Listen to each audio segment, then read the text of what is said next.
네, 뭐 신장 질환, 폐 질환, 뭐 갑상선 질환, 뭐 여러 가지 내분비 질환에서도 이런 피로가 올 수 있거든요. 그래서 피로를 간 때문으로만 보는 것은 굉장한 오해입니다. 아하. 그러면 한 20% 정도밖에 원인이 아닌데도 흔히들 그 피로의 주범으로 간을 주목하는 데는 또 다른 이유는 있을 것 같아요. 이 간이 하는 일 중에 해독작용이 있죠. 우리가 이제 피 속에 노폐물이 있는데요. 그 중에서 이제 피로물질로 젖산 같은 것을 뽑을 수 있습니다.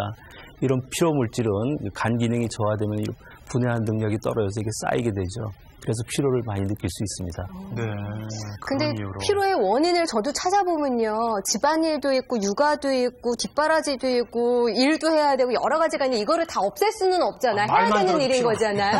네. 그래서 간간히 저는 피로회복제를 좀 즐겨 마시는 편인데, 이게 실제로 간에 도움이 되나요? 어떤가요?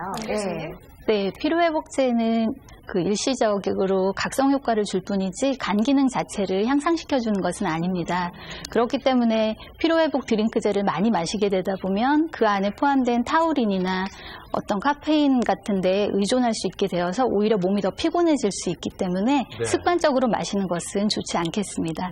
예, 만성 피로는 오히려 에너지가 몸 안에서 많이 소모된 상태이기 때문에 3달 이상 충분하게 쉬어주고 건강한 식습관을 유지하고 꾸준한 운동을 하시는 것이 도움이 될 것 같습니다. 네, 역시 평소 관리가 중요합니다. 뭐 약으로 치료해서 될 일이 아닌 거잖아요. 잘못된 정보는 피하시는 게 좋겠고요. 반면에 꼼꼼한 관리와 정보로 인해서 간암을 초기에 발견한 분이 있다고 해서 저희가 화면으로 만나봤습니다. B형 간염으로 10년 넘게 약물 치료를 받아온 박규태 씨. 그런데 B형 간염이 간암으로 발전, 암 수술까지 받았다는데요. 처음 간암 진단 당시에 박규태 환자분은 B형 간염 치료를 받고 있었던 상황이었고 항바이러스 치료하면서 간암 검진을 정기적으로 하던 상황이었습니다. 그런데 그 간암 검진에서 우연히 혹이 하나 발견이 되었습니다. 정밀 검사 결과 발견된 종양의 크기는 2cm. 정작 본인은 아무런 증상이 없어 암에 걸릴 거란 생각은 전혀 하지 못했다고 하는데요. 전혀 몰랐었죠. 항상 이제 매일 운동도 많이 하고 건강하니까 물론 이제 술은 절겠지만 암이 발병되리라고는 전혀 생각을 못했습니다. 다행히 초기에 발견해 비교적 간단한 수술 후 회복 중인 박규태 씨. 이후 꾸준히 병원 검사를 받으며 재발 방지를 위해 술은 물론 담배도 끊었습니다. 복수도 없으시고요. 네. 근데 없으시죠? 제가 이렇게 눌러서 아프신 데 없으시죠? 경과가 굉장히 좋으시고 치료도 잘 되었고 현재로서는 정기적으로 이렇게 관리를 하신다면 계속 완치된 상황을 유지해갈 수 있을 거라고 생각합니다. 약물 치료와 함께 고단백 식사와 등산으로 건강을 챙기고 있다는 박규태 씨. 간의 건강에서는 물론 이제 술, 담배는 저는 지금도 안 하지만은 앞으로 할 생각도 없고요. 이제 간에 좋다는 음식을 많이 섭취를 좀 해야 되겠죠. 그래서 건강을 지켜나가겠습니다. 네, 일단 지금 건강을 찾으셨다니까 다행인데요. 박규태 씨의 경우에 그 B형 간염이 있었잖아요. 네. 그게 혹시 간암의 원인이 되진 않았나 하는 생각이 드네요. 네, 맞습니다. B형 간염은 간암의 매우 중요한 원인입니다. 우리나라 간암 환자의 약 3분의 2 정도는 B형 간염하고 연관이 돼 있고요. C형 간염하고 연관되어 있는 경우는 약 15% 정도예요.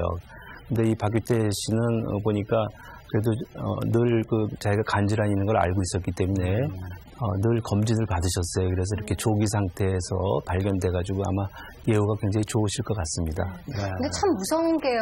나 아파요 하면은 좀 증상이 있으니까 병원을 찾아가서 진료를 받을 것 같은 생각이 드는데 간질환은 특히 증상이 없다는 게 더 무섭다라는 생각이 들고요. 박규태 씨 같은 경우에도 건강을 자신했던 분 중에 한 분이셨잖아요. 맞습니다. 간질환이 특별한 통증이나 또는 그 증상은 없지만 우리가 무심코 그냥 넘기는 여러 가지 그 의심할 만한 징후들은 분명히 있다고 하는데요.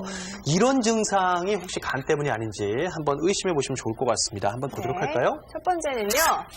잇몸에서 피가 나는 경우 좀 주의하셔야 된다고요. 예, 양치질할 때 이런 경우가 있을 수 있겠죠? 저 가끔 그러는데. 네, 충분히 그럴 수 있으신데요. 간 기능이 떨어지면 혈청 단백질의 합성 및 비타민 대사 이상이 오게 됩니다. 그래서 그 혈액 응고에 관여하는 프로트롬빈이나 비타민 K가 부족하게 되고 이로 인해서 잇몸 출혈과 같은 출혈 증상이 나타날 수 있습니다. 그렇지만 또 잊지 말아야 될 것은 단순한 치주 질환이나 아니면 당뇨의 합병증으로도 잇몸 출혈 같은 게 흔하게 생길 수 있기 때문에 정확한 검사를 해보시는 것이 좋습니다. 그렇죠.